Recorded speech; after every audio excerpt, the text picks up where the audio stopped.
Maggi noodles 40 টাকা নিল। গরম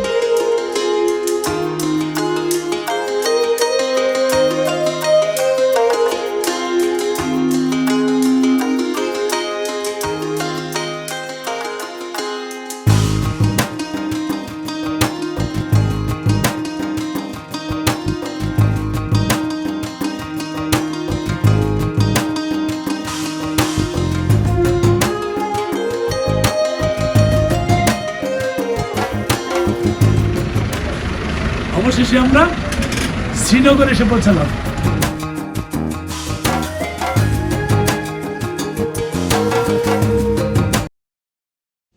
এখান থেকে আমাকে চেনা যায়? খুব একটা চেনা যায় না। আমরা কিন্তু শ্রীনগর পৌঁছতে পারিনি। আমাকে চেনা যাওয়ার কথা না, যেভাবে ঘুরে আছি ঠান্ডায় বাতাস, শ্রীনগর পৌঁছানোর কথা কিন্তু হয়নি। আমরা একটা হোটেলের রাস্তায় জম্মুতে একটা হোটেলে, পাহাড়ি একটা হোটেলে উঠেছি, সেটা একটু দেখাই। দেখুন, এই যে দেখুন, আমরা সবাই এখানে গণবিছানা। এইটাই অন্তত 20টা হোটেল খুঁজেছি, কোথাও সিট খালি নাই। ল্যান্ডস্লাইড হওয়ার কারণে কেউ যেতে পারেনি, সবাই বিভিন্ন হোটেলে গিয়ে আশ্রয় নিয়েছে। আমরাও সেরকম আশ্রিত কিছু বাংলাদেশি এখানে, কিছু করার নাই। এই যে দেখুন গণবিছানা 1 2 3 4, 4টাতে আমরা 12 জন ছিলাম।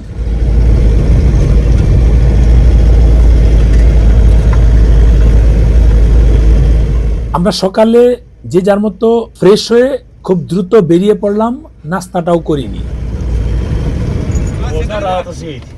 রাস্তায় অনেকের কাছে জিজ্ঞেস করলাম স্থানীয় যারা আছে সঠিক তথ্যটা কিভাবে পাওয়া যায় এবং কোন দিক দিয়ে গেলে সময় নষ্ট হবে না, সেভাবে আমরা আবার বেরিয়ে পড়লাম।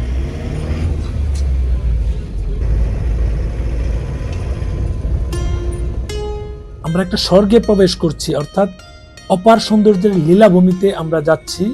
কাশ্মীর ভ্রমণ।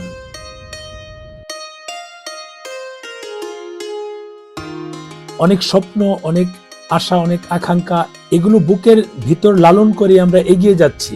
মনে হচ্ছে এটাই মনে হয় সবচেয়ে সুন্দর এলাকা, কিন্তু সামনে যে আমাদের জন্য আরো চমকপ্রদ এবং আকর্ষণীয় জায়গা ছিল সেটা আমরা যাওয়ার পর বুঝতে পেরেছি।